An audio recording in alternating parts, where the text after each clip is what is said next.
We're good.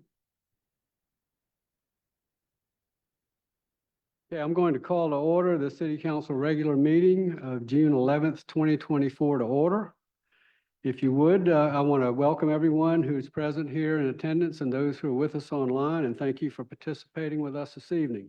With that, I'm going to ask Mayor Pro Tem McPhee to lead us in the invocation and pledge of allegiance. If it is your custom to bow, please join us in prayer. Father God, you are the builder of all things. Please guide us in this meeting. Help us to come up with effective strategies that can enable us to move forward as a team in a meaningful way. Guide us towards the best way to take action to accomplish our goals. Help us to tackle all the topics we need to discuss and derive excellent solutions. In your holy name we pray. Amen. Amen. I pledge allegiance to the flag of the United States of America and to the republic for which it stands, one nation, under God, indivisible, with liberty and justice for all. Would like to remind everyone that Councilman Mitchell is with us this evening. He's on Zoom, so he will be with us. He's everywhere. Yeah, online, so. Okay, next on the agenda is reappointment of municipal judges. JJ Survey. Mayor, I'd like to make a motion. I'd like to make a motion to reappoint Ned Tupper and Mary Sharp as municipal judges for 2-year terms that will expire on June 30th, 2026. Okay, Second. all right, JJ? Good evening, Mr. Mayor and Council. Advertisement for the municipal judges was posted on April 5th this year, May 3rd. Ran until May 3rd of this year. We received several applications, 2 of which were our current sitting municipal judges. They've been interviewed. Council has had an opportunity to review the resumes, and the matter's with you unless you have any other questions. Any questions, discussion? Okay, I'll call the vote. All in favor of appointing Ned Tupper and Mary Sharp. Mary Sharp as judges, say aye. Aye. Aye.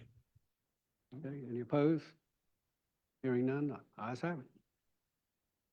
Yeah, Mitchell, Councilman Mitchell?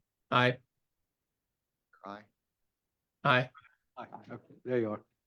We got you. Okay, great. Thank you, Council. And that is for a 2-year term to run until June 30th, 2026. Okay, thank you. Okay, next we have Character Education Proclamation, Juliet Pazanka from Beaufort Middle School. So Mayor moved. Pro Tem? Move accept. Second. Okay, motion is second. All in favor? All in favor, signify by saying aye. Aye. Aye. Aye. Mayor Pro Tem, would you read the proclamation? Glad to. And Mrs. Pazanka, would you meet me down front? Whereas the character education movement reinforces the social, emotional, and ethical development of students, and whereas character education provides long-term solutions to moral, ethical, and academic issues that are of growing concern in our society and our schools. Whereas character education teaches students how to be their best selves and how to do their best work. The 11 principles of effective character education include promoting core ethical and performance values, teaching students to understand, care about, and act upon these core values, establishing all aspects of the school culture, fostering a caring school community, providing opportunities for moral action, supporting academic achievement, developing intrinsic motivation, including whole staff involvement, requiring positive leadership of staff and students, involving parents and community members, and assessing the results as we strive to improve. Whereas the purpose of the character education program is to integrate good character traits into the total school environment as well as our community. Each school's counselor identifies a list of character words and definitions deemed important regardless of the person's political leanings, race, gender, or religious convictions. And the words are friendship, kindness, acceptance, courage, tolerance, respect, gratitude, compassion, citizenship, perseverance, honesty, integrity, self-control, forgiveness, responsibility, and cooperation. And whereas Juliet Pazanka was selected as the winner of Beaufort Middle School as a Student of the Month, the City Council of the City of Beaufort hereby proclaims May 2024 as Juliet Pazanka Beaufort Middle School Student of the Month. The City of Beaufort hereby pronounces responsibility and cooperation as the words of the month for May and applauds Juliet Pazanka the Beaufort County School District, Beaufort Middle School, for their work and specifically honors Juliet Pazanka, Beaufort Middle School Student of the Month. Hereby witness this day, June, sorry. Oh, Steve.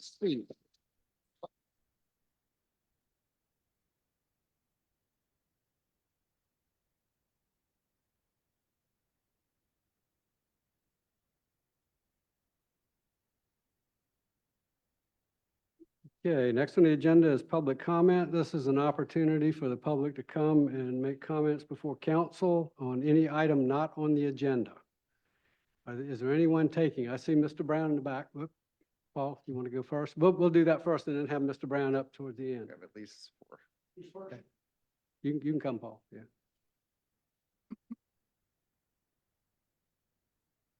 Again, I'm Paul Trask, 610 Bladen Street. I'm speaking as a private citizen, not as a member of the planning commission or on behalf of my family, any member of my family or family business.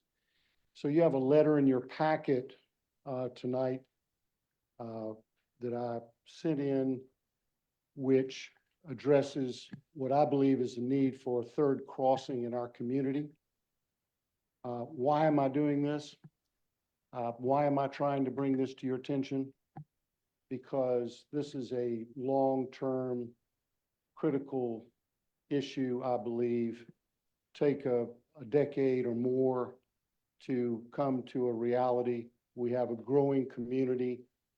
We have traffic issues across the Woods Bridge, which are not diminishing. Councilman Lipsitz approached me tonight and told me that he'd been in touch with our county council representative. And all of this, of course, stems from the county's initiative, their penny transportation tax initiative, which still seems to be, they haven't firmed up what the final plan, timeframe, et cetera, is going to be. I'm not going to raise this issue again until perhaps there's strategic planning session next year when we know whether the tax issue is going to fail or succeed. But at some point, I think it's still important for our city to be advocating for a stronger position for dollars out of this initiative, should it succeed, to be directed to a study and moreover to ultimately the funding of a third bridge crossing. And as I believe the instructions are to give this to Ms. Golder, so it's part of the Correct. minutes. Thank you. Thank you. Anyone else real quick? I want to introduce Mr. Brown. Yes, ma'am. Please come forward, give us your name and your address. My name is Rose Ewing. I live at 43 Thomas Sumter Street on Ladies Island. As of last month, I have lived there for 25 years. I never would have guessed I'd be addressing Beaufort City Council as a private citizen.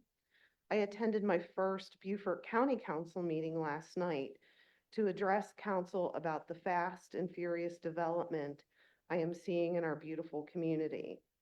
In the 1 hour and 45 minutes I was there at the meeting, 2 accidents happened in those same areas I was discussing.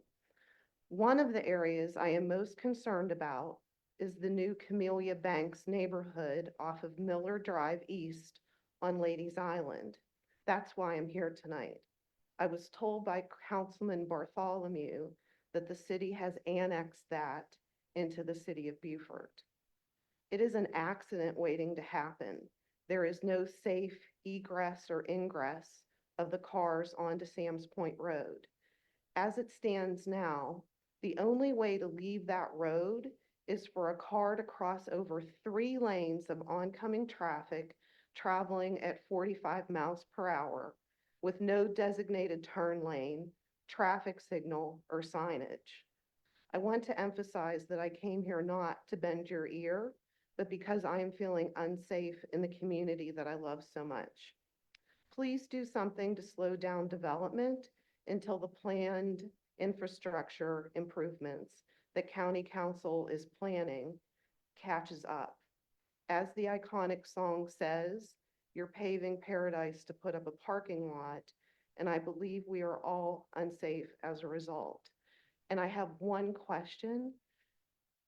Is the property across Sea Island Parkway from the Food Lion Shopping Center, is that also annexed into the city of Beaufort?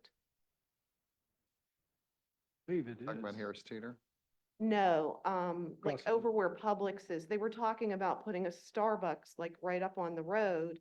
And right now, the Starbucks that's on Boundary Street, like the cars back up and I know to stop when the lights green, but does the trailer truck behind me know? So I'm wondering if that's gonna happen on Ladies Island, and is it the city or is it the county? Cause I'm feeling unsafe and that's why I'm here. Starbucks on in the, Not sure. I think it's on Gay City Drive. property. Gay Drive, I think City it property is. right across from there. is that where it's gonna be? Believe it is. I think it's like Ferry Drive and Sea Is Island. it Gay Park- Drive or Ferry Drive or one of those along Yeah. there? Okay, that's in the city, isn't it? I'm not sure. No. I think It's not, it's not. No, It's not, not yet. okay. Just Well, saying. I just want to be safe. So, okay. Thank Well, you. Appreciate your comments. Thank you. Anyone Rose. else? Well, right now, I'd like to introduce Mr. Eric Brown. He's Beaufort County's newest director. He's the Director of Recreation. He has some exciting news to bring us about what's going on at Charles Lynn Brown Center. Yes. Welcome. Good evening, Mayor and City Council. Eric Brown, Parks Director for Beaufort County. Been here all but 3 months and happy to be here. Yes, there's some exciting news going on in the Lynn Brown community. On June the 22nd, we will have unity in the community. And what's that's all about, it's about the community coming out and seeing a revamped community center with staffing and programming and giving the community opportunity to sign up for different programming there at that community. What we also want to capture is starting a pilot program at the Lynn Brown Center that will mimic all of our community centers that does not have staffing or programming. So Lynn Brown is the first site that we'll start that in, and then that'll just migrate all throughout the county with the same concept, unity in the community and having different programming. We have mentor programs. I ran into Police Officer Rick, who will be heading up one of our mentor programs there at that site as well. Karate, aftercare programs, all the things that this site did not have. I also want to thank Councilman Mitchell for actually sitting on one of the committee sitting on a committee with this program to see it through and the success of it that it will bring. I'm excited about being here, coming all the way from sunny South Florida. And I believe in partnership. So if there's anything that we can do, because we are neighbors or family, Beaufort County per se, partnerships is how I built my 37 years of recreation portfolio. And so I'm definitely all about partnering with our sister cities or our next door neighbors and making sure that we service the same people, because you know, in Beaufort County, we do service the same kids, the same seniors, the same residents. So I'm here to partner with you guys on any thing that we can do to make Beaufort County a better place. Thank you very much. What's And the y'all, date and time of that again? It's June the 22nd from 10 to 1. Have some entertainment, some program signups. There'll be a unveiling of a new mural that will go on display there, or a revamped mural that will go up as well. So we're excited to see all of the locals coming out to enjoy their community center and look at the hours of operation that we will extend for programming there at that site. well, the county's done a wonderful job, and thanks to Councilman Mitchell and his committee to have the Charles Lynn Brown Center updated, and y'all have done a lot of good work there, and it looks really nice. So looking forward to the partnership. Thank you so much. Appreciate it. You might want to see if you can do something with the police department, if not mistaken. I believe they've got a police open house, same day, same time, 10 to 1, if I'm not mistaken. Oh, You might be able to somehow work it together because y'all so Definite. close together. Yeah, definitely.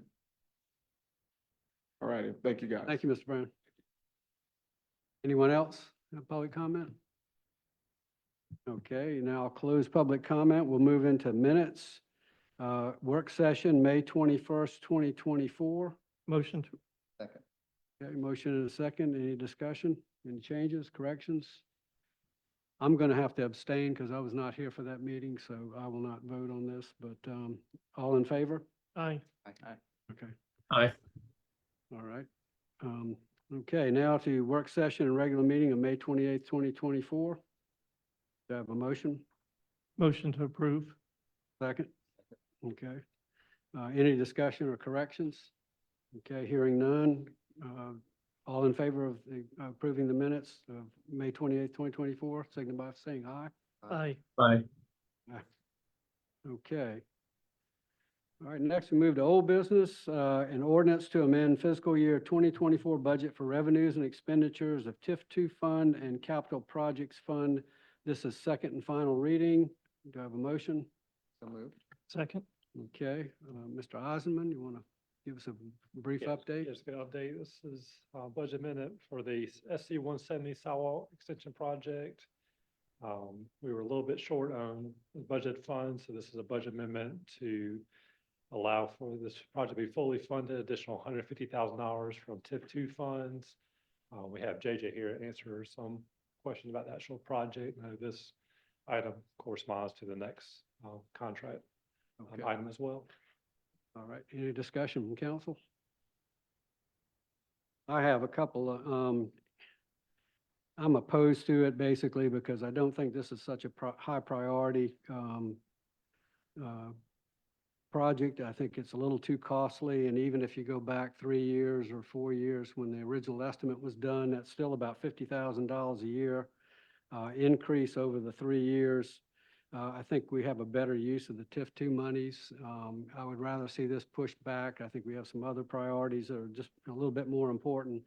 And even the contractor said this was basically a sidewalk extension with some minor stormwater and landscaping involved. So with that, I'm going to vote no, but And I would echo what the mayor said. I'm opposed to the project at this price. I think at 190, it made sense. But with a sidewalk already being there, the benefit would be the 4 lights, and at $120,000-ish, I think that's high. So, for the total cost of this project, I think too, that we have other priorities that we can better utilize those funds for. So I'm opposed to the project as well. At that price, I'm opposed to it. It's a good project, but we got to get the price down. Mr. Mayor, yes, Councilman Mitchell. if I may ask Mr. Eisman a question. So while I'm kind of trying to ponder this because I realize that, and I agree with the previous, I think 3 councilmen that have commented that the price does seem quite a bit out of line. I'm just wondering, what do you think? I mean, I realize that you don't have a clear answer on this, but give me a best professional projection. Are we going to be better off waiting, or are we going to be worse off waiting? Yes, definitely a real good question. I mean, we don't have a crystal ball to know exactly, prices aren't probably gonna be coming down anytime soon, but we probably would get maybe a similar price 2 or 3 years from now or so, I would imagine, but it's really kind of hard to tell at this time. Do you think that we could find any other kind of funding for this, maybe given some time to research that? I'm not quite sure if grant funding would be eligible for this type of project. We can certainly look and see if there's other available resources, but right now we're planning using TIF2 funds for this project. Yeah. What's the expiration of our TIF funding? Yeah, we have. We have a Not a set retirement- date, we not a have set date, retirement of but- that's not going to be with us for very much Right, longer. no, yeah, not a set date, but we do need to spend The TIF funds, and I don't disagree, I think it is an extremely expensive project. We're going to name it the Golden Sidewalk, but in that, if we do it, that is, but unfortunately, given the area and the district, the TIF funding, which was created for that redevelopment district, does have an expiration, and if we do not utilize the TIF funding before it expires, we will lose it. So, I am in favor of doing it despite the fact that I think it's heinous that it is that expensive, but everything that we're doing is that expensive, unfortunately. It is the sign of the times, but unfortunately, I hear. If I may engage again? Say again? Councilman Mitchell? So, yeah, thanks. Again, for Mr. Eisman, given, the conversation regarding the expiration of the TIF funds, can we, I would think there are other projects we could apply that money to, so we don't lose it. Is that correct? Yeah, that's correct. All right, I think okay. project- It has to be within the TIF district. Yeah, that's. It has to be within the TIF district, and I think there are other projects that we could probably. But and you don't know the expiration date of the TIF, the TIF funds? No, I'm not aware. Expiration date at this time.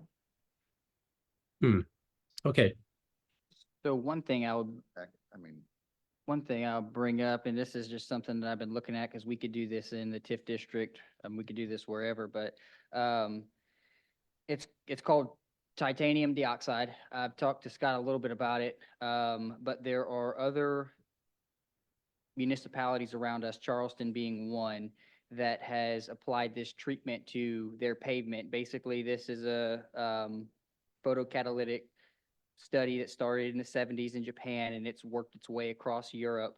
But the idea behind it is the titanium dioxide transforms asphalt and the concrete pavements into a pollution reducing and a heat reducing, basically it allows the pavement to absorb the heat from the sun opposed to deflecting it back, and it adds flexibility into the pavement to increase longevity of the road. I know it's new to us, we just started looking at it, but that is an alternative to how we could spend these funds to increase the lifespan of our roadways and to reduce pollution, which I think we're all in favor of in one degree or the next. But then in addition to that, it reduces the temperatures in the area. And there was a study out of Austin, Texas. They basically applied this treatment, and they came back periodically throughout a year to see what the temperature decrease was in that environment. And the temperature decreased anywhere from 2 to 10 degrees in each case. So, I mean, there's other ways in which we could spend the funds before they expire, that just being one of them. But I think we also have identified other projects within the TIF district that we could use these funds for. Scott, I would like to ask, is there benefit to us, because the lights seem to be the bulk of the expense for this particular project, and I don't think that we have on hand lights, otherwise this project would be a lot cheaper.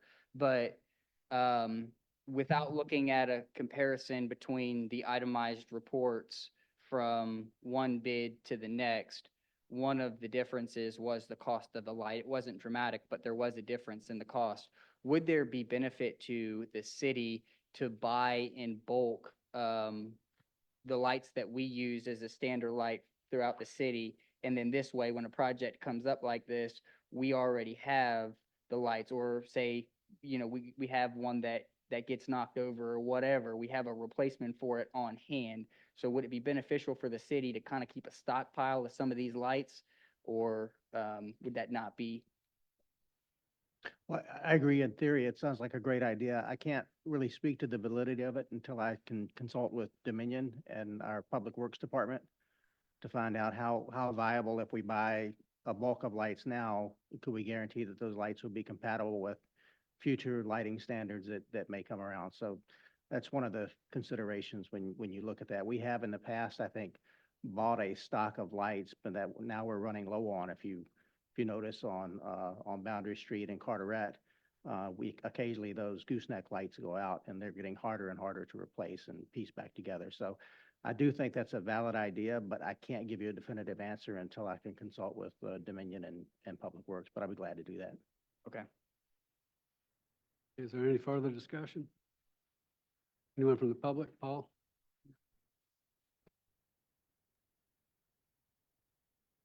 Thank you again, Paul Trask, 608 Bladen, speaking as a private citizen. You have a letter, another letter that I included in your packet, and I spoke at the last meeting opposing this. And the reason I did is because of the excess cost. I'm not opposed to the improvements, but I think at this time the cost is too much. So I applaud council for, first of all, tabling this issue for further discussion, and now it seems for perhaps voting against it, and I encourage you to vote against it. This issue can be taken up at another time, can be rebid. I realize that ICE has come out in support of it, saying it seems like a good deal, but I don't think it's a good deal. You've got a serviceable sidewalk there now.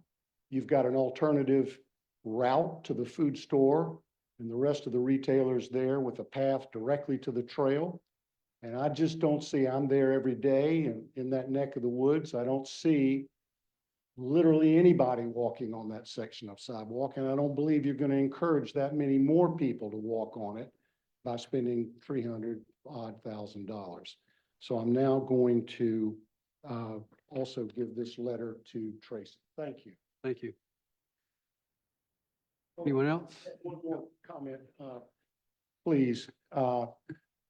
There's a provision in the TIF legislation where, speaking to the expiration date and so forth, you know, if you've got a lot of money left and you haven't found a good way to spend it, you know, you can return it to the taxpayers, by the way. And there is a provision in the South Carolina Code for that purpose. So that's not necessarily a bad thing. Thank you. Hey, Rob, you want to come forward? Please state your name and your address for the record. Rob Cahill, 608 Water Street. Well, I've been listening to this discussion since January, and I have not heard a compelling reason to go forward with this project. I mean, said that, Mike, you said it's a sign of the times, and I'd like to invert that, saying it's also a sign of the times that we need to exercise fiscal restraint. I think that would be a wonderful message to send to our beloved community of Beaufort that you as a counselor are exercising fiscal restraint, whether it's $1 or $300,000. Thank you. Thank you. Anyone else? Okay, now I'm going to call for a vote on the ordinance to amend the budget for revenues and expenditures of TIF 2 fund and capital projects fund. All in favor, signify by saying aye. Aye. All opposed? Aye. Nay. Thank you. Okay, I'm not sure that item B even applies now.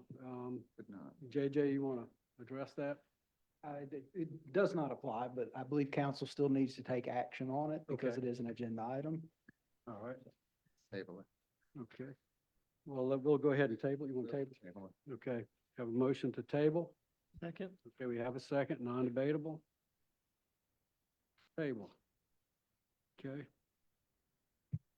Item C, an ordinance authorizing the execution and delivery of an easement for the placement of utility infrastructure on real property known as Southside Park by the City of Beaufort to Dominion Energy of South Carolina, Inc. This is second and final reading. Motion to approve? Second. Second. Motion is second. JJ? Thank you, Mr. Mayor, Council.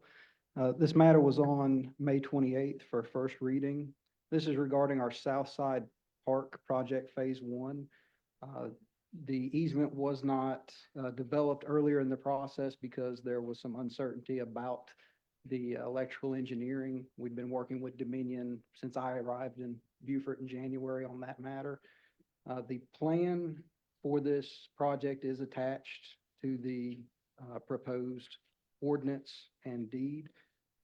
Again, this is just to provide utility easement for both construction and maintenance to Dominion, and it is staff's recommendation that we adopt the ordinance as presented. Okay. All right, I'm going to call for a vote, if there's not any discussion, on an ordinance to authorizing the execution delivery of an easement for the placement of utility infrastructure on real property known as Southside Park by the City of Beaufort to Dominion Energy of South Carolina, Inc. All in favor, signify by saying aye. Aye. Aye. Aye. Okay. All right, Ayes have it. Ordinance passes. Item D, an ordinance to provide for a levy of taxes for the City of Beaufort for fiscal year beginning July 1, 2024 and ending June 30th, 2025, to provide for execution of and to put into effect the consolidated budget and to provide budgetary control of the city's fiscal affairs. This is second and final reading. So moved. Second. Okay, Mr. Eisman, is he still here? Oh. Good evening, council, mayor and council. This is second reading of our fiscal year 25 budget. There have been no changes from the first reading. And we've kind of gone through some of the details, but city manager and I'll be happy to answer any questions that you may have. Okay. Budget. Council have any questions? Councilman Mitchell, any questions? No, sir. Okay. Anyone from the public want to speak? Okay, hearing none, I'm gonna call the vote. All in favor of an ordinance to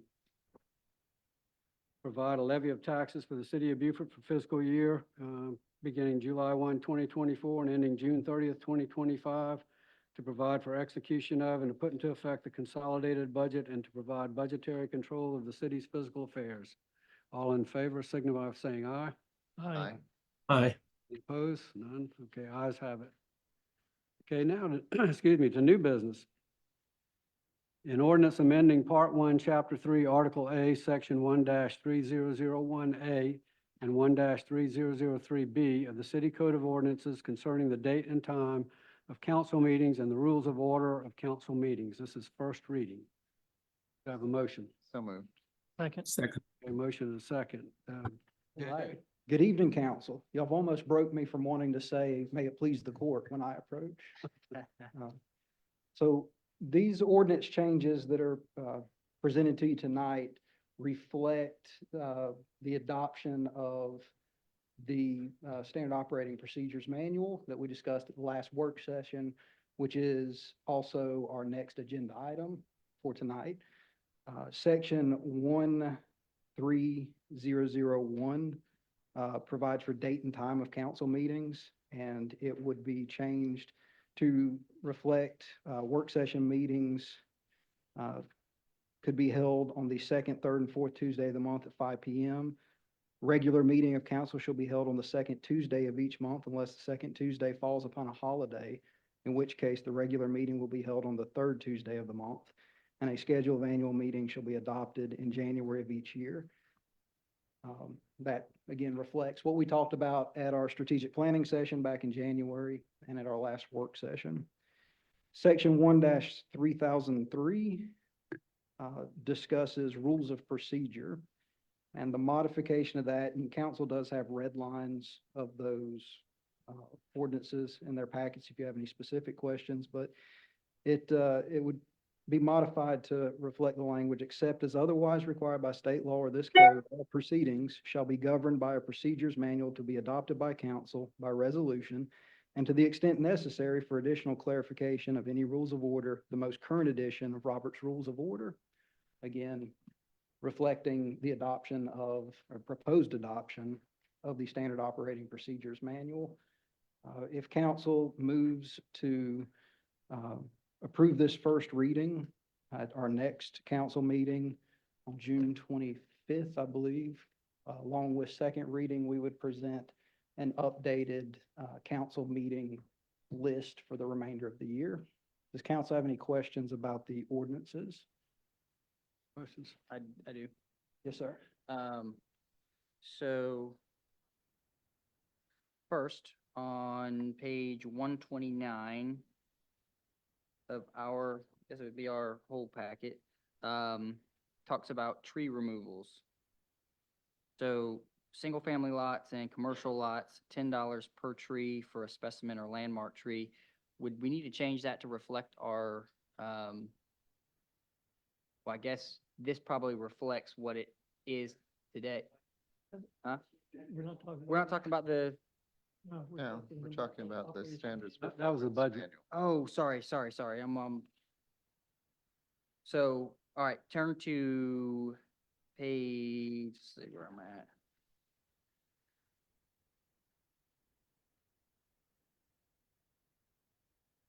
Page 30, which would be 177, but 30 of the policy. So most of the changes that we discussed in the work session, I see were made here. I don't know, I still feel the same about, the meeting schedule where we say, the mayor or a majority of council may call for an additional work session on the third and fourth Tuesday of any month. I thought we had discussed the mayor would call special meetings, but, any council member could call for additional work sessions. So I'm not sure that I understand the thought behind a majority of council being needed for additional work sessions. But I did note that that was still worded pretty much as it was. And then on page 33, section C, public comment on agenda items only. Says in the second sentence, speakers will limit their presentation to 5 minutes unless a longer period is permitted by council. Would that mean that any council member would be able to extend or permit the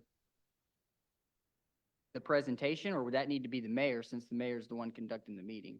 Mr. Mayor, a brief point of privilege, please. Go ahead. The item on the floor now is the ordinance that specifies the mandatory meeting of council to be the second Tuesday of the month. The items to which Mr. Scaletti is referring to are In the very valid SOP. items, but they would go with the next item on the agenda with the Okay. discussion of the rules and procedures manual. And I plan to address that, Councilman Scaletti. I apologize. You got ahead of me Sorry, on my list. I don't know why, for some reason it. Carry on. Does council have any questions about the red line documents or the ordinances for amendment of section 13001 or 13003 regarding meeting minutes, meeting times and dates or the rules of procedure? Anybody have any more comments, questions? Okay. Hearing none, I want to call a vote on an ordinance amending Part 1, Chapter 3, Article A, Section 1-30. Public wanted to speak. Yeah, does anybody from the public want to speak? I'm sorry. They're here. Oh, yes, ma'am. I am Farrelly, 2415 Oak Haven Street, Beaufort. And I'm not sure how far this goes, so I'll just be careful, but on page 141, Part 1, Chapter 3, Article A, Section 1-3001A. And I wanted to know it looks like you're going to go from 2 meetings to 1 meeting per month, and I'm wondering how the business is going to be conducted just in 1 meeting. Is that going to extend the time of the meetings, or? I'm curious. I would say it may, Okay. certainly. One thing that's going to shorten it, though, if you don't mind me saying, Go ahead. the consent agenda. Consent agenda. When we do the consent agenda, that lumps a lot of things in. That's going to take a huge chunk of the time out. Okay. And then, page 143, Chapter 3, Article A, Section 1-3001B. There's no mention at all what the purpose of a special meeting would be, like what constitutes a special meeting. I just thought maybe there should be something in there. And also it was a little confusing because it didn't see whether an immediate notice would comply with notification to the public. And then if you go further down to page 177, Chapter 8, there's more complete language for that, and I thought maybe it might be wise to put it in both places. Page 144, am I still in the right? Mr. Mayor, point of privilege, again, this, No? she is speaking this to, getting she is into the speaking to the next SOPs? item on the agenda and not the item that's on the floor Okay. currently. This is That's getting what I into the wanted, I didn't know SOPs. how far down that was. Okay. Yeah, we're just talking about the meeting dates and Time, times. okay. Thank you. Okay, any other discussion this particular item? And Mr. Mayor and Council, I can address the special meetings Okay, definition. I do not have in front of me the city ordinance that addresses special meetings, but they are defined by ordinance. And they're also defined in the council procedures manual and proposed council procedures manual, section 8.03, where it discusses what a special meeting is and when they can be called. okay, thank you. Yes, sir. All right, I'm going to call a vote on the ordinance amending Part 1, Chapter 3, Article A, Section 1-3001A and 3003B of the City Code concerning the date and time of council meetings and the rules of order of council meetings. All in favor, signify by saying aye. Aye. Aye. Any opposed? Ayes have it. Okay, now we go to resolution adopting City Council Standard Operating Procedures Manual. Do I have a motion? Motion to approve. Second. Okay, in a second. All right, JJ? All right, good evening, Mr. Mayor, Council. Rather than do a red line version of the Standard Operating Procedures Manual, we didn't want to kill a few more trees for this agenda packet. I have provided all of you and the clerk and several members of the public with a chart that shows old page, new page, section number, and the changes. If I could, I'm just going to run through those, and I think they will address the majority of the questions that were raised in work session several weeks ago, and some of the questions that Mr. Scaletti raised earlier. The first change was on page, old page 7, new page 7, going by the manual pages, not the pages at the bottom of the agenda packet. Section 1.04, the word plan was actually spelled as plant, so we removed the T from that. On page 14, old page 14, new page 13, section 2.08, we changed email or mail to email and changed 2 to 3 on those sections. Those were requests of council to address how we currently do business, which is notifications via email, and the 2 was 2 to 3. Apologize. Got the applications going from? Yeah, that is the 2 years to 3 years. That was a suggestion from Councilman Scaletti on that, because the maximum number of years for our boards would be 3 years. Old page 15, new page 14, section 2.08, we added immediate before family. And that would reference back to the state ethics definitions.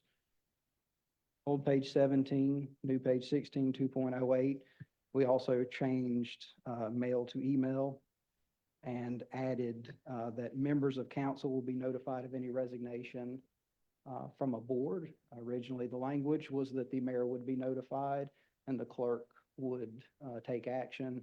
We added a section in between there that said the mayor would be notified and then would notify the members of council. That was at the request of council. Page 18, old page 18, new page 17, also in section 2.08. Section C was changed to G. That was a typo. And regarding comments of council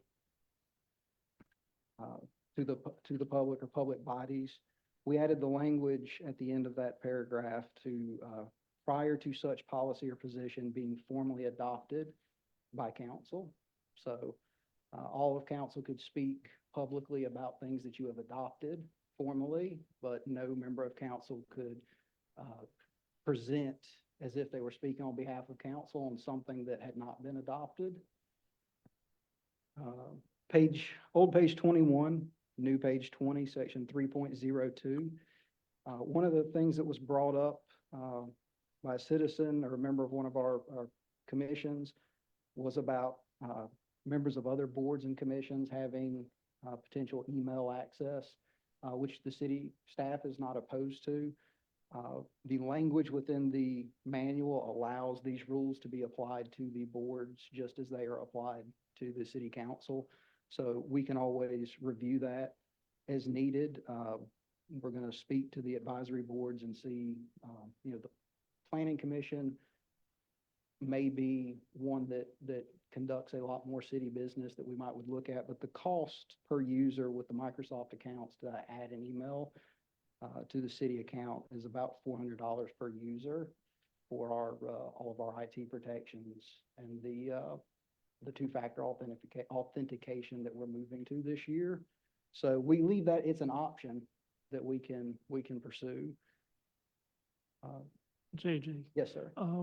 on that, would it be wise to include that they must take some IT training, spotting phishing and things like that? Because I know it's They been would very be- beneficial. It would be the same language that applies. Okay. So that, Okay, good. if you receive, IT services from the county, you would be required to comply with all city policies. Okay, good. Old page 23, new page 22, section 4.03, deleted the additional language as defined in the following paragraphs because we limited that down to allow the clerk some leeway.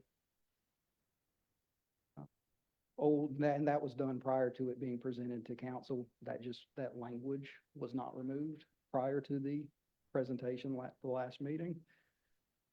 Old page 29, new page 28, section 7.03. There was an extra in the first paragraph. We deleted that.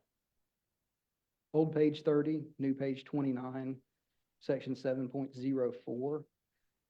Had to do with members of appointed boards and commissions communicating with other regulatory or government entities. We wanted to clarify after discussion at the work session that that was regarding official city business. So that's added to the last paragraph in 7.04. So that they couldn't have or shouldn't have direct contact with other regulatory or governmental agencies regarding official city business unless approved by council or through the staff.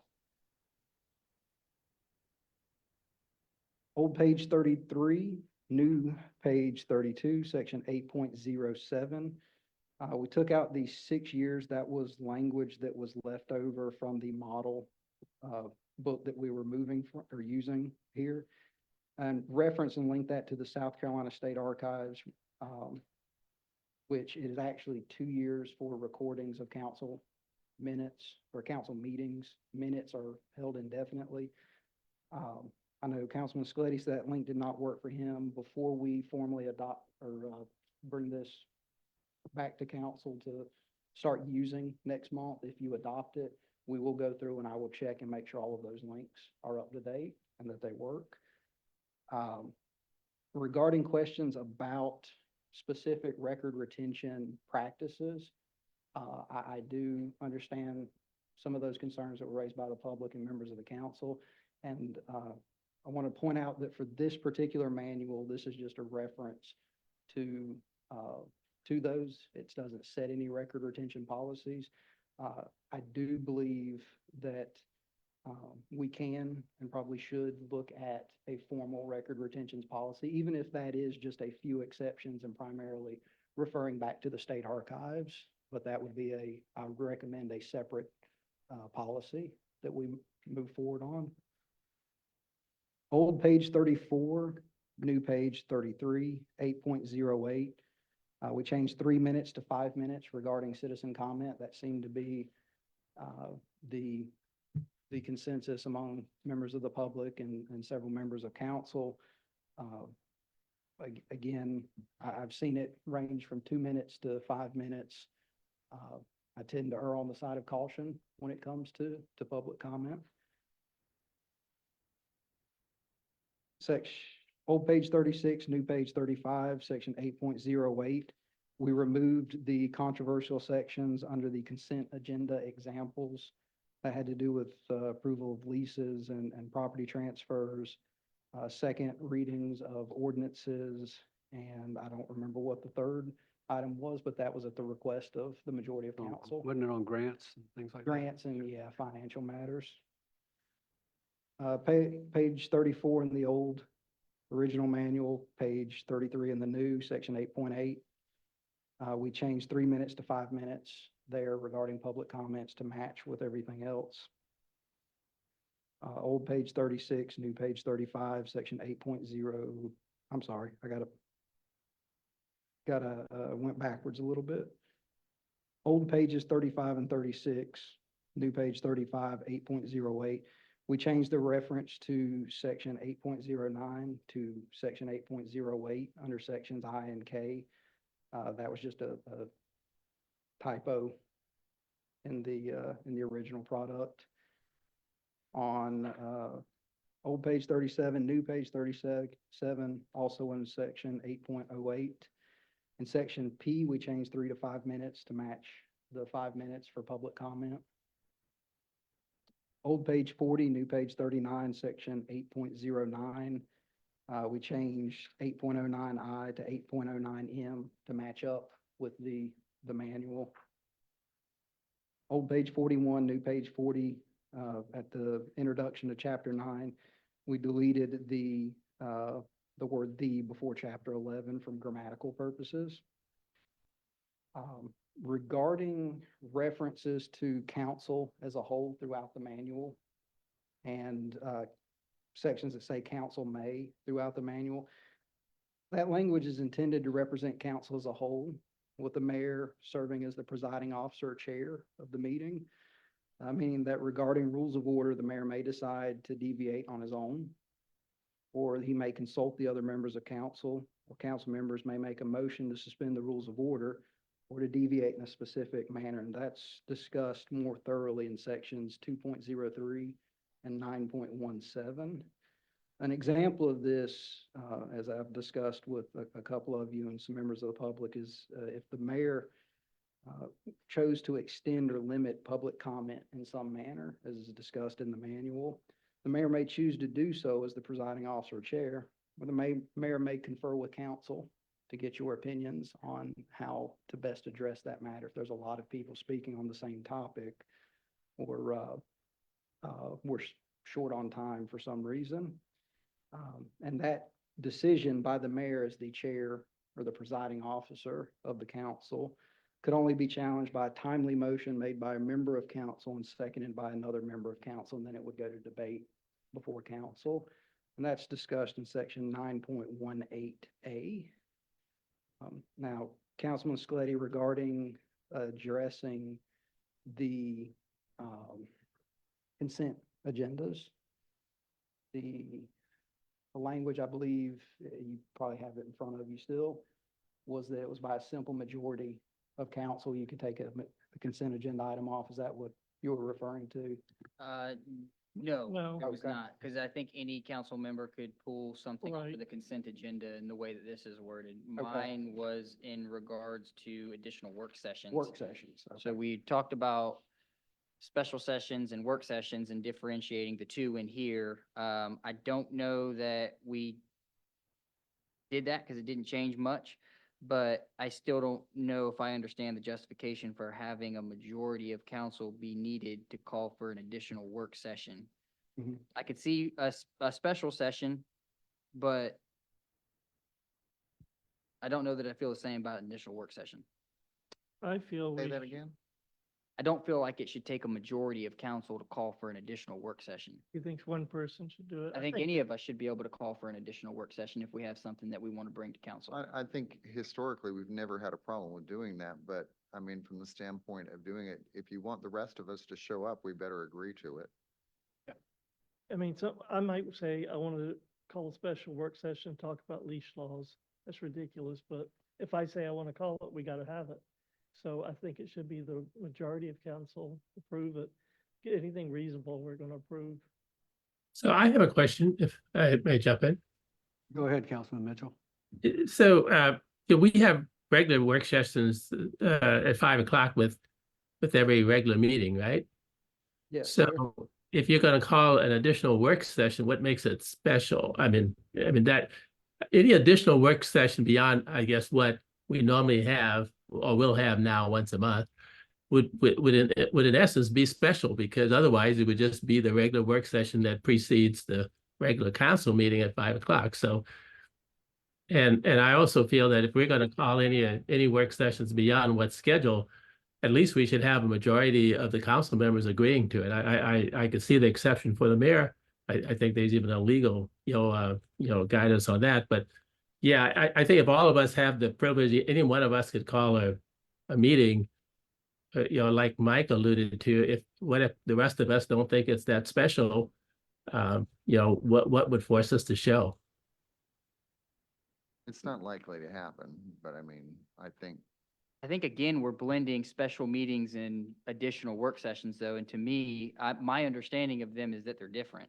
the definition of meetings is regular and special regarding council meetings. Work sessions or workshops are referred to as a separate in that section definition under meetings on 39. Yep. Section 8.03 and 8.04 defines special meetings and work sessions.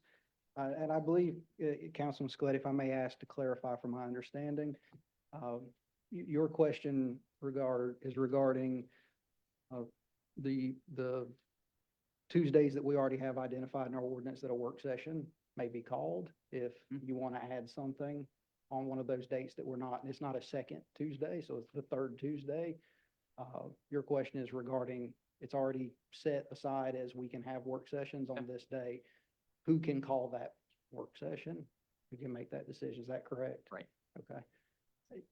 Council, it's completely up to you. If you want it to be a single member of council may call the work session, we can adopt that language. You would just need to, when we move to adopt this, if you choose to do so, you would adopt it with the changes that I just went over and that language, which we will incorporate.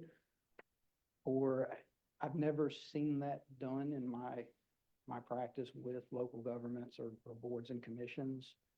But again, it's But completely up to council. we'll just leave it like that. I mean, it probably will never be an issue. So, and it seems like the consensus is to leave it like this. So I would be okay with that. I will say, again, I don't feel comfortable with the retention of 2 years. You addressed that, maybe being a separate policy. Absolutely. And I would like to look at a retention of some kind that would allow us to keep more than just the minutes indefinitely, especially if our minutes are going to be as brief as they are. I don't mind that, and I think, from a financing standpoint, it's cheaper to do it that way. But if we're only going to retain the video for 2 years, a lot is lost if all we're relying on is the brief minutes. So working in the direction of some kind of retention that's longer than that, I would appreciate. I know. You brought up a change on new page 37. And you said that 3 minutes was changed to 5. On mine, I still see 3. So it says shall limit the address to 3 minutes. So I had it marked in here. I apologize.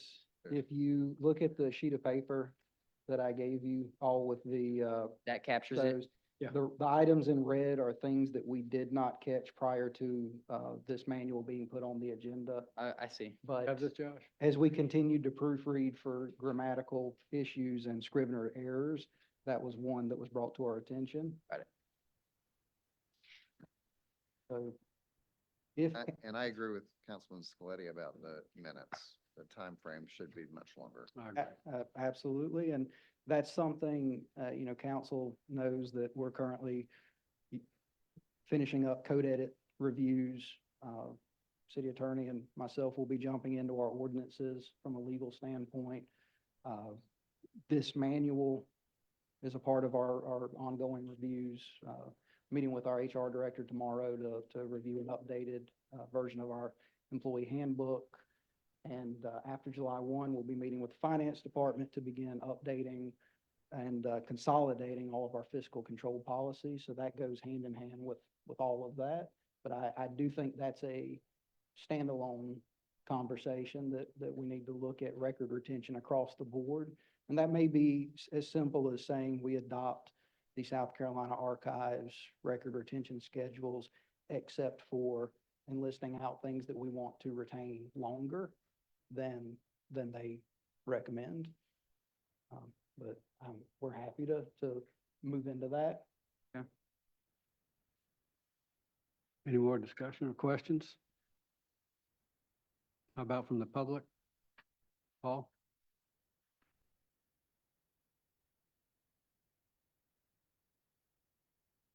Okay, again, Paul Trask, 610 Bladen Street, speaking strictly as a private citizen. This is a really important and substantial change to the city's operating procedures. I agree that this is a good change in general. I have prepared another letter, which is in your packet, that I'm going to give to Tracy. There's a lot of talk about open government, about providing transparency is the word. We've got a newsletter that we're now sending out. We're creating portals so that citizens can see building permits and progress and that sort of thing. So we live in the United States of America, and we're here tonight because of the fact that we have open government. We can all agree to that. I have tried to point out a couple of issues and concerns that I have. The assistant city manager has addressed some of them, which I appreciate. I know a lot of hard work has gone into this document.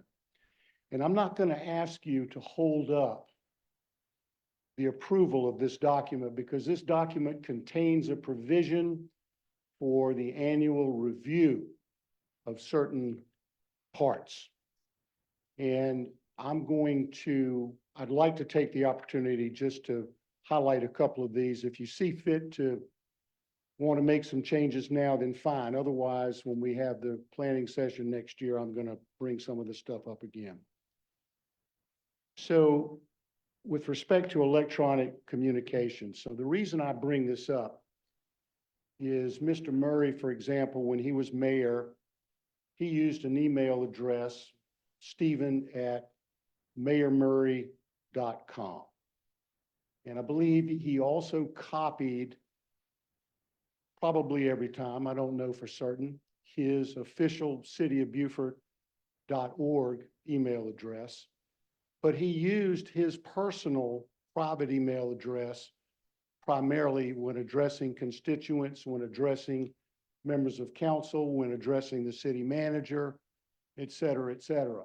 That is wrong. That should not be the case. He should use a councilman, a mayor, should use their official email address. Why?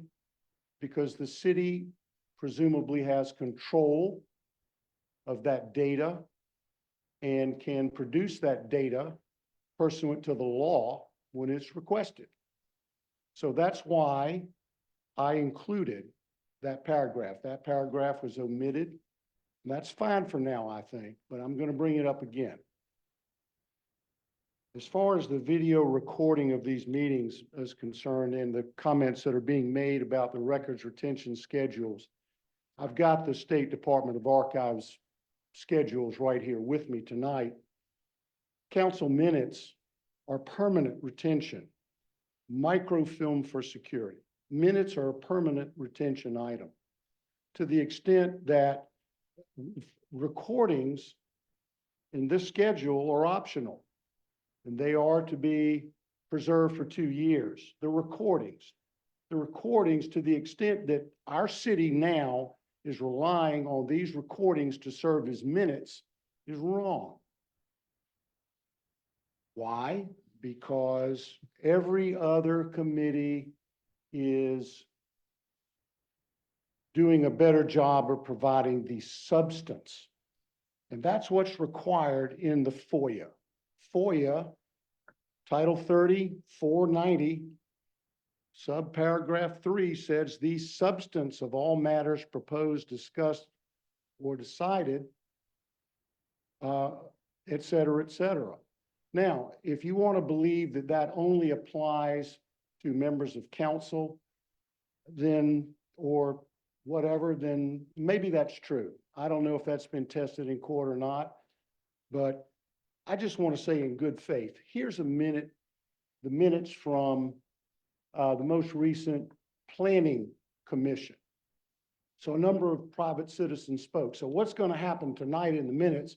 It's going to say Paul Trask spoke on this issue, period. That's what it's going to say, because that's the history of what it's been saying. As opposed to this very nice lady who appeared before the planning commission, Stacy Miller, 114 words right there in the minutes. Mr. Grant McClure stood up and spoke at that meeting, 139 words.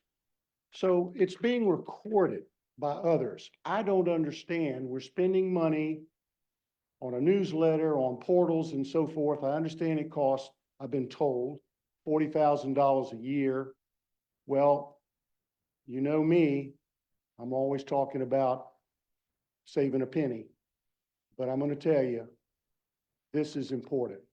And we need to record the substance of what I'm saying and what any other citizen gets up and says. Otherwise, you really don't have a permanent record of these meetings. So I'll bring that up again next year as well.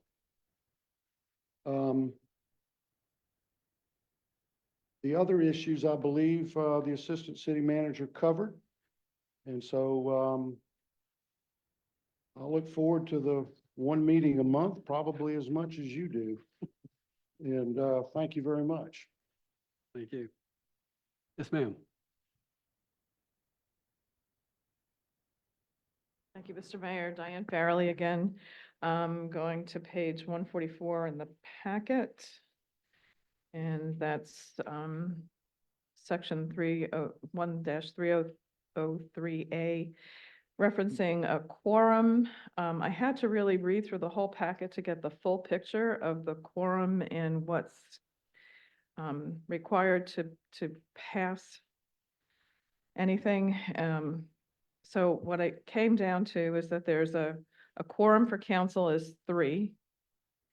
But then on page 56, chapter 2, 2.01, at least a majority of council is required to pass something.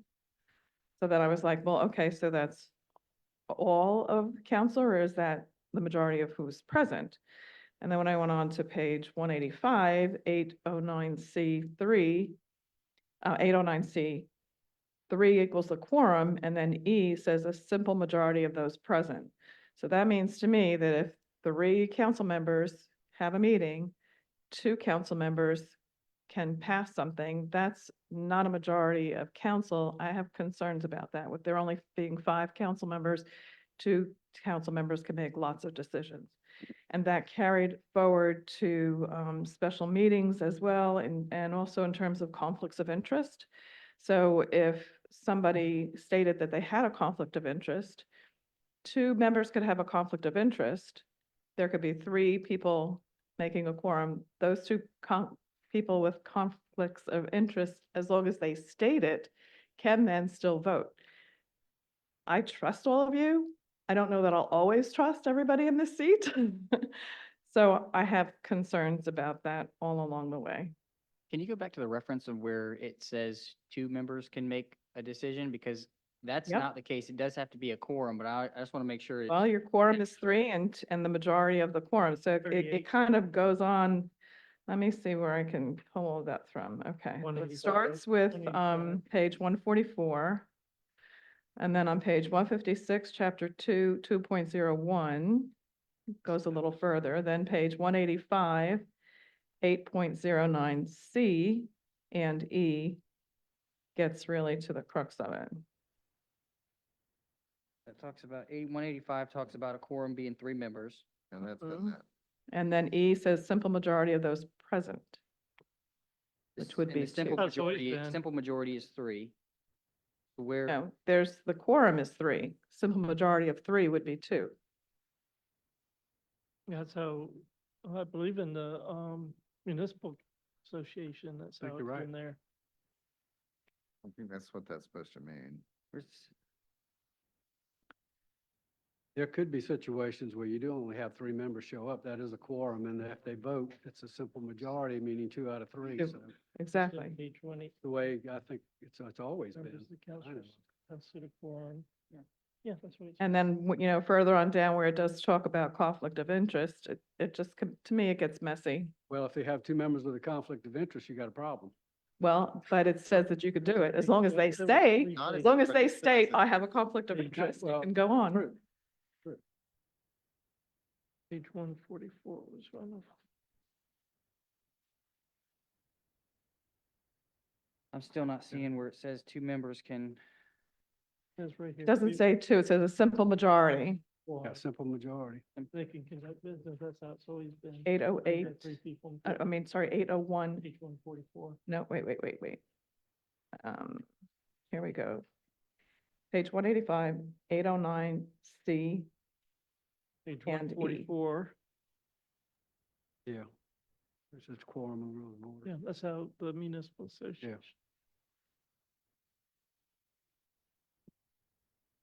I mean, this came right out of the municipal association. That's how it's been. I'm just saying, Yeah. I have an issue with it. I think it's kind of a dangerous precedent. You It's won't not have to- precedent, that's how. Well, it's not a been. precedent, okay, I think it's, Yeah, I that's think how it's always it been. can be a problem. I'll move on if you're ready. Page 155, 1.04F says the annual budget makes policy decisions. I'm thinking it maybe means, you mean to say it implements policy decisions?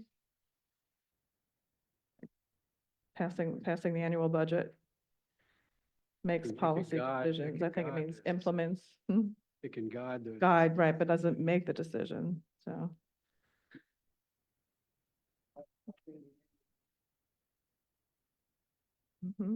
I don't think That's correct. that they make the decisions by passing the budget? Yeah. Okay. Um, Just the city council. page 155, 1.05 talks about orientation and training, and it refers to it all as being an opportunity, not required. It seems to me that at least a minimum orientation ought to be required for council members, new council members. The municipal association. Okay. required Orientation training for council members. Our orientation is voluntary. Gotcha. Thank you. But we've all been through it. Good. I'm happy to And hear. And beyond. advanced and beyond. We've been Beyond. advanced training too. That's great. I'm glad to hear it. Taking a lot of extra courses for the municipal association. I was not really confused, but a little surprised. Page 156, 2.01 talks about, the staff has to follow policy, and I didn't see anywhere where it said who makes sure the staff is following policy, so I assumed it was the city manager. And then in page 176, 7.04, it's the staff's responsibility to ensure that the boards follow compliance with state and local laws and regulations. And I thought that's pretty big responsibility to make sure that staff make sure that commissions follow state laws. How are they trained to do that?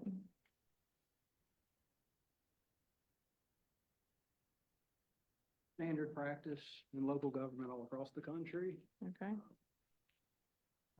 Generally, the role of the planning director would be to, generally, the role of the planning director would be to advise the planning commission on procedures. A city attorney may be present. That was one of my roles. Previously, being a city attorney, a staff member, present to advise council and advisory boards on if they needed anything. Yeah, yeah. So upper staff level, thank you for the clarification.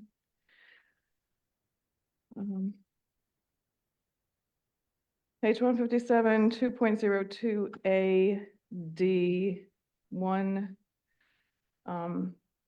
There is a responsibility to relate constituent wishes, and I'm wondering how does council reconcile a vote against the overwhelming wishes of constituents?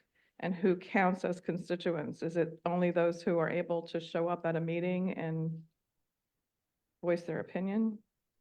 And I'm thinking specifically of last year when so many people showed up referencing the Historic Beaufort Foundation issue.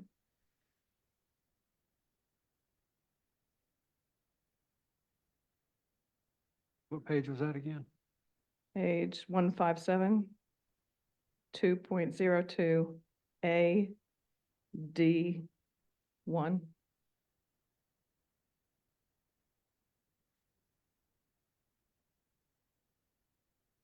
And what was your interpretation of that again?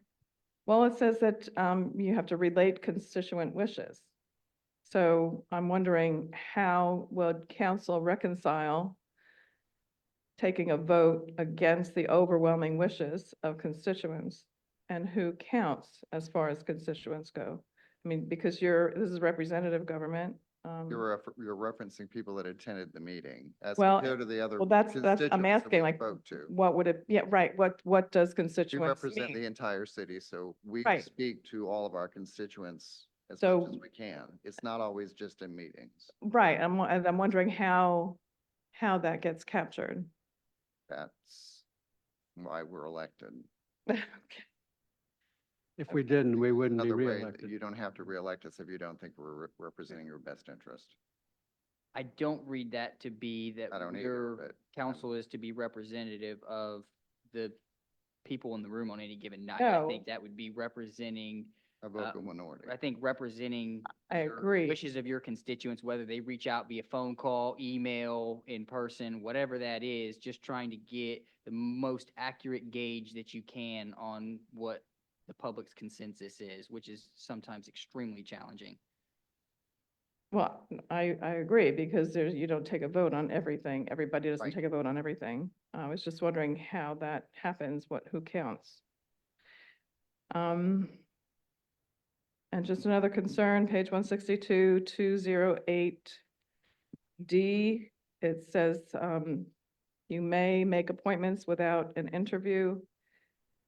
That sort of concerns me. I mean, someone may be very good on paper and when you go to speak to them, it might not We try to interview.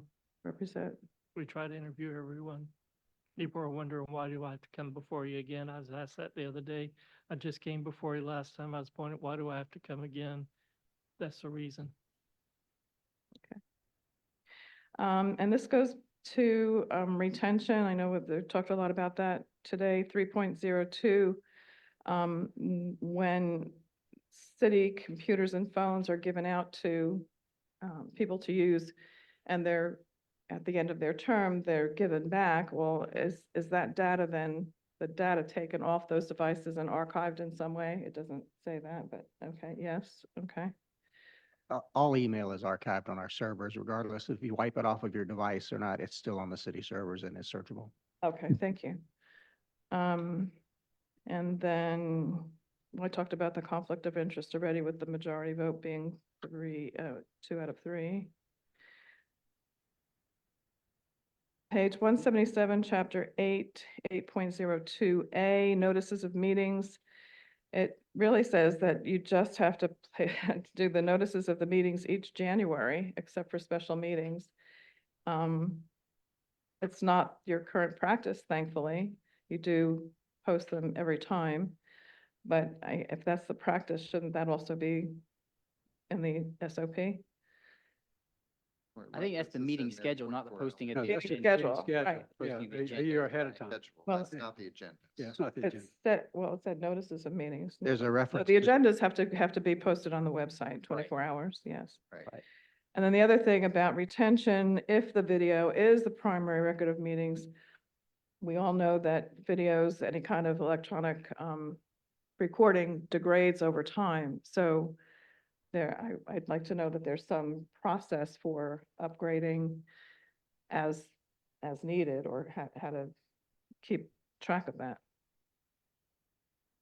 I mean, I can't read some of the things from when my kids were little, or even things from 10 years ago. That's being It is, okay, during the retention. Thank you.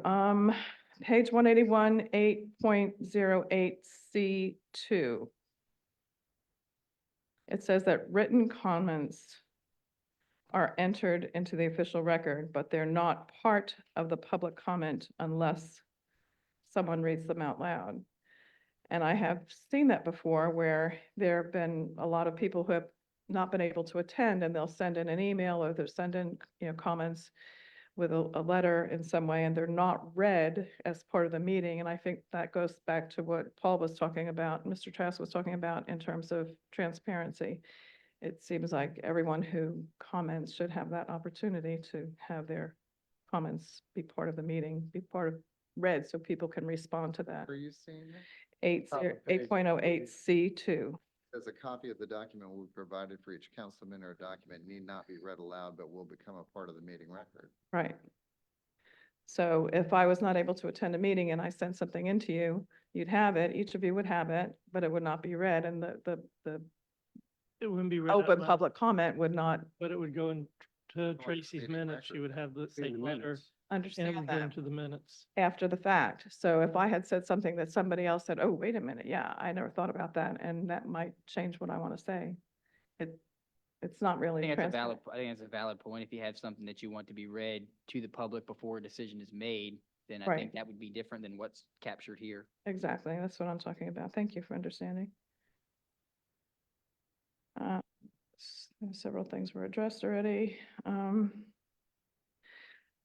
Page 183, 8.08, M as in Mary, 5.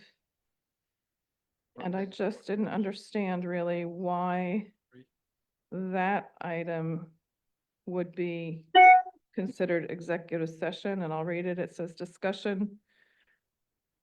I can get it over here. Discussion of matters relating to the proposed locations, expansion, and provision of services, encouraging location or expansion of industries or other businesses in the areas served by the public body. Why would that be? I This believe is that actually language is governed by taken state directly code, from right? FOIA. What was it? What? It's proprietary information, which is legally bound. If Disney wants to buy 7,000 acres in a certain area, and if we designate in a public meeting that Disney wants to buy 7,000 Mhm. acres, what do you think the property value is going to do? Gotcha. I believe that's also one of the exceptions, word for word from the State code. FOIA state. Okay, and last, a typo, page 197, 9.18, B as in boy, 3. I think past PAST is supposed to be PASSED. Thank you, everybody, very much for your patience. Thank you for being so thorough. Thank you. Yeah, Let's say. okay. All right. Any other comments? We have one more, Cynthia. Hello, Name- gentlemen. Welcome name and back. address, yeah. It's good to be back. I'm Cynthia Jenkins, Historic Beaufort Foundation. As a historian, 2 years is absolutely absurd to retain records. I use your records all the time, and there are those wonderful aha moments when you find just what you've been looking for from 80 or 100 years ago. And then there are those moments when, oh darn, they were all lost from 150 or 200 years ago. So I really urge you, and also as a member of the Archives and History Foundation Board, I urge you to reconsider that and keep those records. They're just too important in a town that's as old as Beaufort to ever consider not keeping your records as long as possible. And I would like to add my thanks to you for that phenomenal research and to Paul on all of this. It's amazing what they found and came up with. And it's a wonderful thing for us to have people like you and y'all trying to protect this stuff. Thank you. It's good to be back. Thank you. Anyone else? Okay. Now I'm going to call for a vote on the resolution adopting City Council Standard Operating Procedures Manual. Along with the amendments. Amendments, discussed yeah, tonight. that you pointed out and gave to us and mentioned in the comment. So all in favor, signify by saying aye. Right. Aye. Aye. Ayes have it. Okay, next we go to appointments, reappointments to boards, commissions, and committees. I think that starts me. Hold on. Waiting on you. Mr. Mayor, if I can make a motion to recommend Andy Kinghorn as the city representative on the Beaufort Jasper Water and Sewer Authority Board for a 6-year term expiring June 30th, 2030. Second. Okay. Any discussion? He didn't even show up. Okay. All right, well, we'll call a vote. All in favor of appointing Andy Kinghorn as our city representative on the Beaufort Jasper Water and Sewer Authority Board, please signify by saying aye. Aye. Mitch, we got you? Okay. Mayor, if I can make a motion to reappoint Ken Hoffman to the Zoning Board of Appeals for a 3-year term expiring June 30th, 2027. Do we have a Yeah, second? Okay, you have a second? Second. Okay. Any comment, concerns, discussion? Okay. All in favor of appointing Ken Hoffman to the Zoning Board of Appeals for a 3-year term to expire June 30th, 2027, signify by saying aye. Aye. Okay. Make a motion to reappoint Lee Sundla as representative of the historic. Can't do that. Excuse me. Sorry. I'd like to make a Oh, motion I'm to sorry. reappoint Lisa Sendrla as representative of the Historic Beaufort Foundation and Catherine Mixon as a representative of the Beaufort History Museum to the Cultural District Advisory Board for a 3-year term expiring on June 30th, 2027. Second. Now you can repeat it if you like. Okay. Yeah, jump the gun there. Any conversation, discussion? Okay, all in favor, signify by saying aye. Aye. Aye. Aye. Mr. Mayor, I'd like to make a motion to reappoint Shatan Patel and appoint Jennifer Mader to the Tourism Development Advisory Committee for 3-year terms to expire on June 30th, 2027. Second. A motion and a second. Any discussion? Hearing none, call the vote. All in favor of Shatan Patel and Jennifer Mader to the Tourism and Development Advisory Board or Committee for a 3-year term, signify by saying aye. Aye. Aye. And Mr. Mayor, I'd like to make a motion to appoint Isaiah Martinez and Joe McDermott to the Park and Tree Advisory Commission for 3-year term expiring on June 30th, 2027. Second. Okay, a motion and a second. Any discussion? Hearing none. All in favor of the motion to appoint Isaiah Martinez and Joe McDermott to the Park and Tree Advisory Committee, signify by saying aye. Aye. Aye. Okay. Right. We also have to make 2 appointments for the Historic District Review Board, and both of these appointments for 3-year terms set to expire on June 30th, 2027. One appointment is a seat for professionals in the disciplines of historic preservation, architecture, landscape architecture, history, architectural history, planning, archaeology, or related disciplines. The remaining appointment is a seat for someone who shall either live or own property in the historic district. The individuals who are nominated for these seats will be chosen by a secret ballot of council. The applicant pool consists of eligible volunteers who have previously been interviewed by council in a public meeting. Each seat will be considered as a separate action and a separate vote of council. The city clerk will collect a completed ballot from each member of council who will indicate his choice to fill the seat. After each council member has completed his ballot, the city clerk will collect all ballots and tally the votes. Councilman Mitchell, who's attending the meeting via Zoom, will text his vote to the clerk. The applicant receiving the most votes will be recorded by the clerk, and the result will be provided to me. I will then announce the name of the applicant who has received the most votes and request that a motion be made to appoint that applicant. Council, please complete your ballot for the seat requiring professionals in the disciplines of historic preservation, architecture, landscape architecture, history, architectural history, planning, archaeology, or related disciplines. You have some ballots before you. This is for the design professional seat.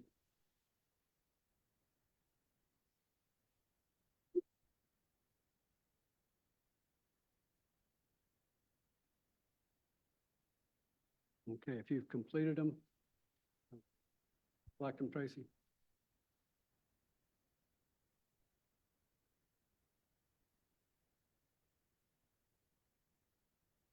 Next.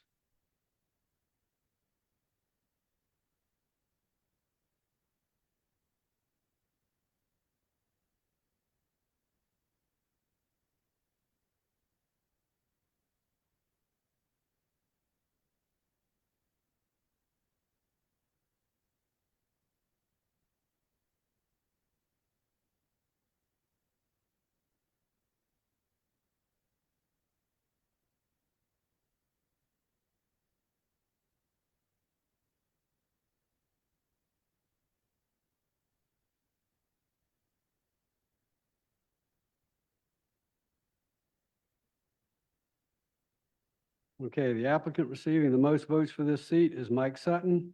Do I have a motion to appoint Mike Sutton to the Historic District Review Board for a term to expire June 30th, 2027? So moved.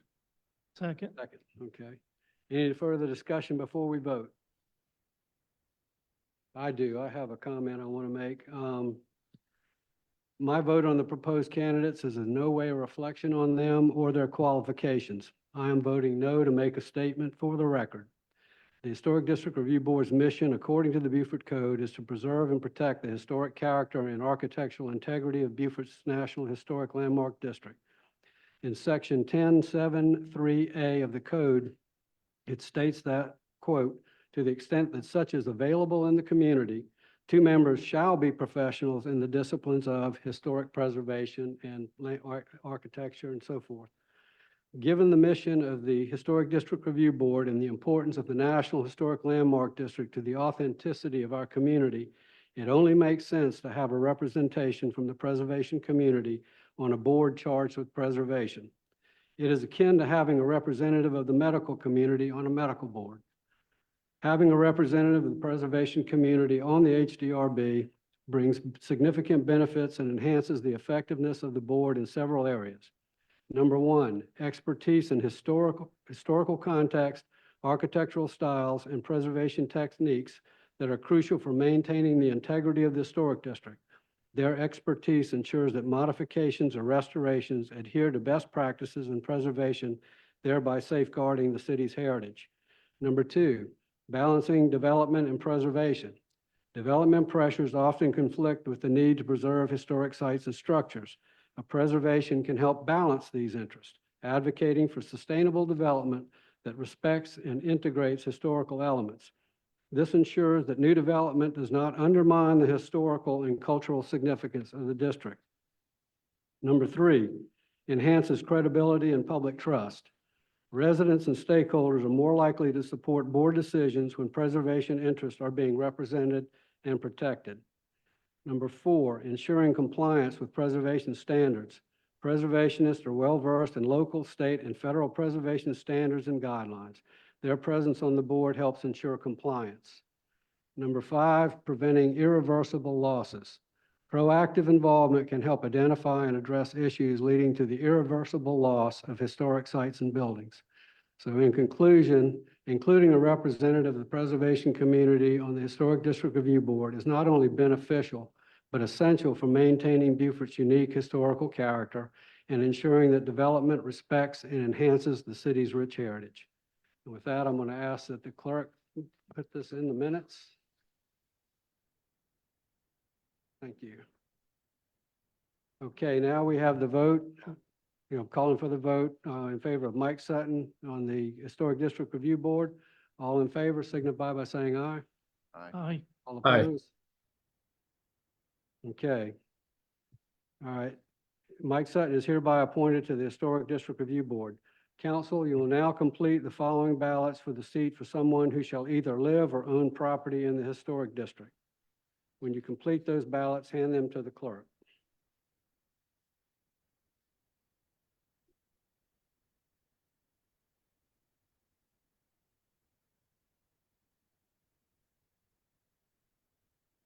Tracy, you ready?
Okay, the applicant receiving the most votes for this seat is Kim Petrella.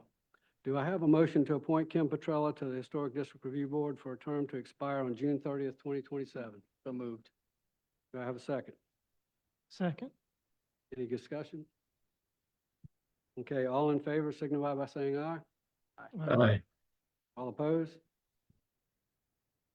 Okay, Kim Petrella is hereby appointed to the Historic District Review Board. Okay, that concludes our new business.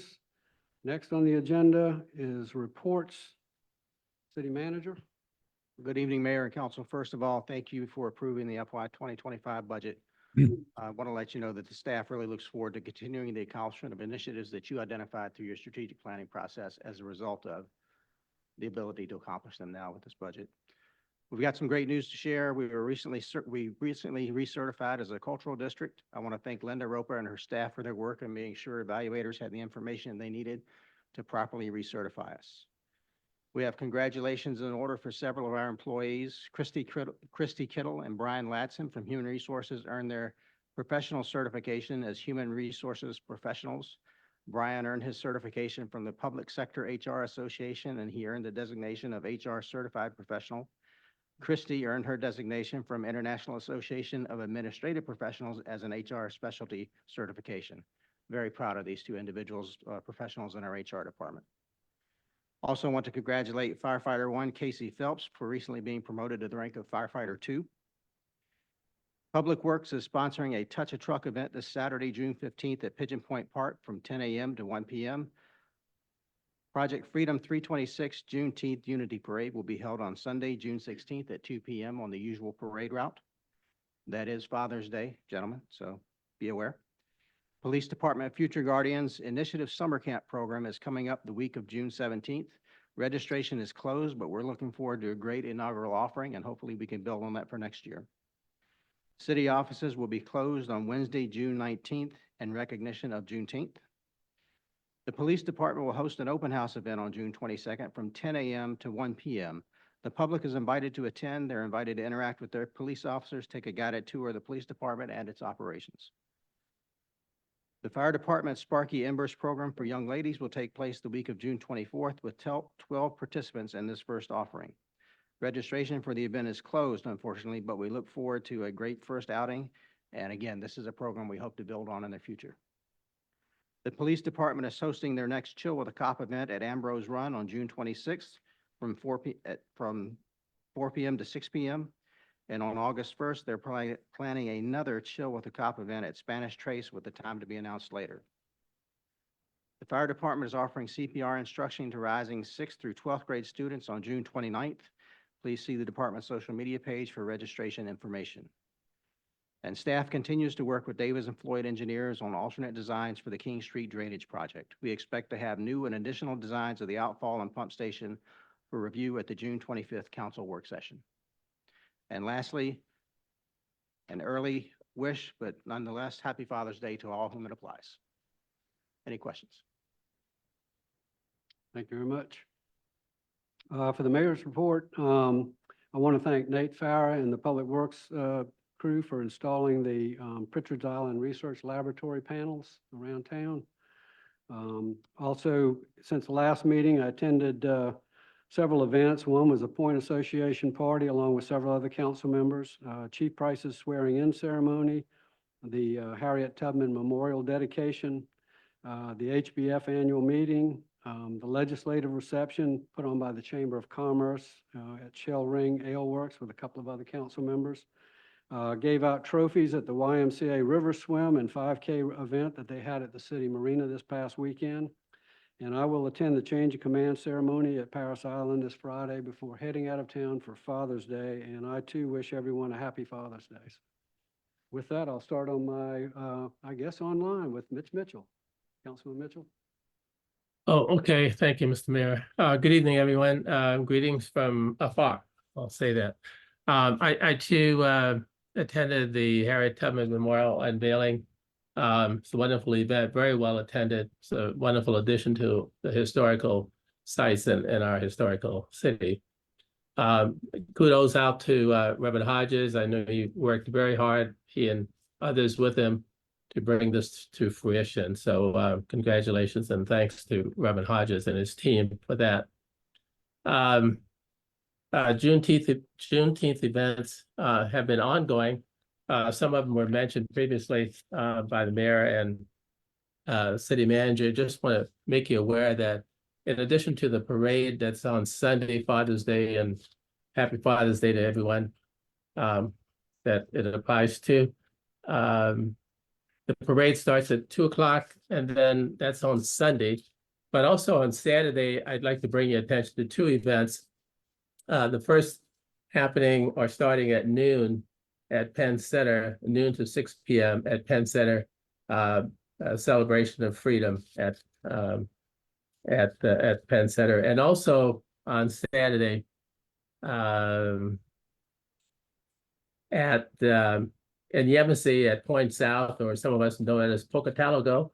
The address being 634 Campground Road in Yemassee at Point South. There will also be a Juneteenth event starting at 3 o'clock p.m. I want to thank Mr. Eric Brown for making time in his evening to come and present or introduce himself to our city council. He's kind of been about everywhere making his rounds in the 3 months he's been on board at the county. I'm very excited about the events that he has planned for Lynn Brown Center, and that he's using the Lynn Brown Center as a template for what he hopes to do at other centers. So if he does well at Lynn Brown, then it bodes well for everyone else. So thank you for that, Eric. Also,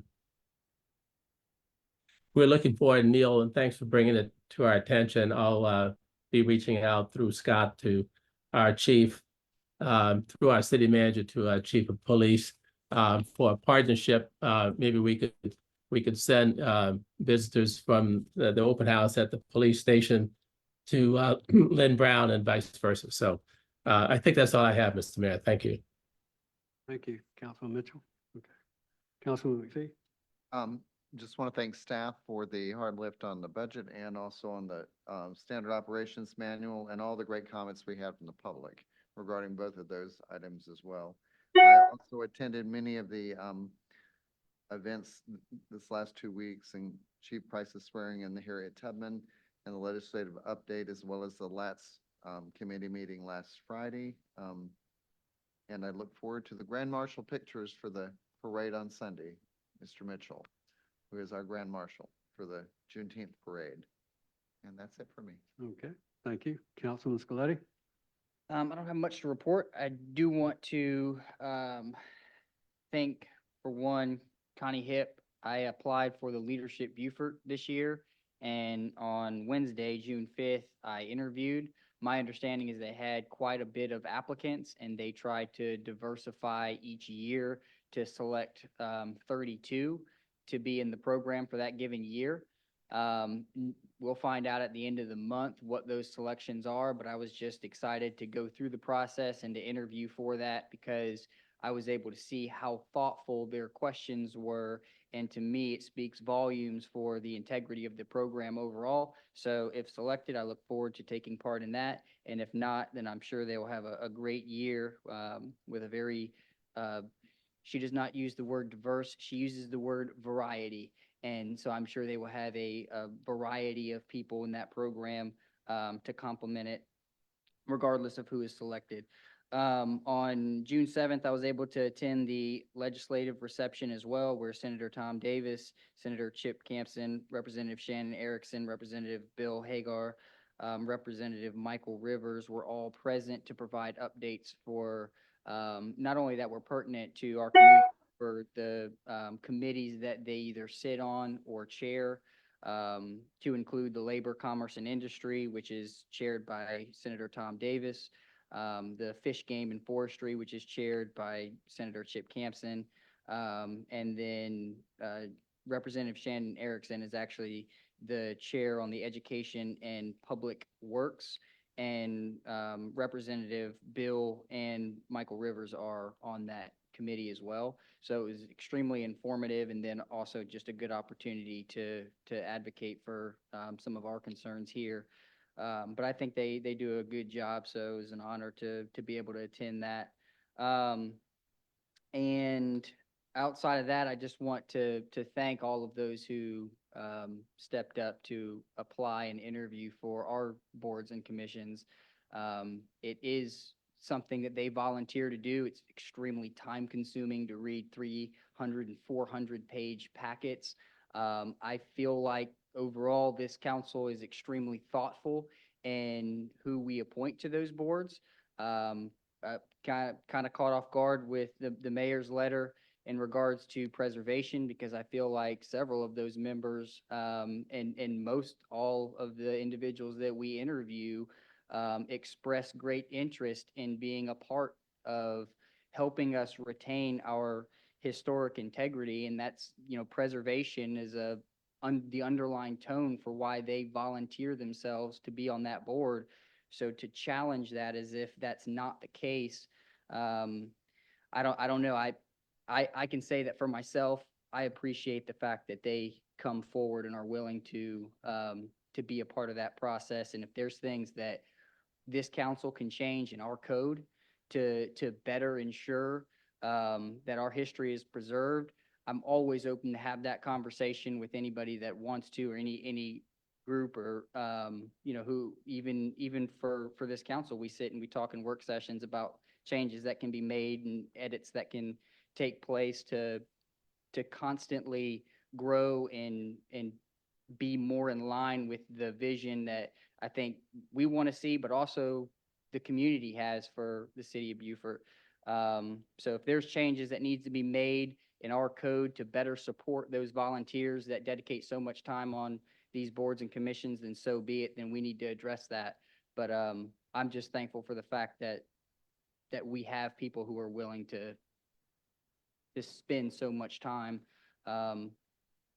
making sure that our process is streamlined as it can be. So thank you for all of those that stepped up. Last but not least, Councilman How do I Lipsitz. follow that?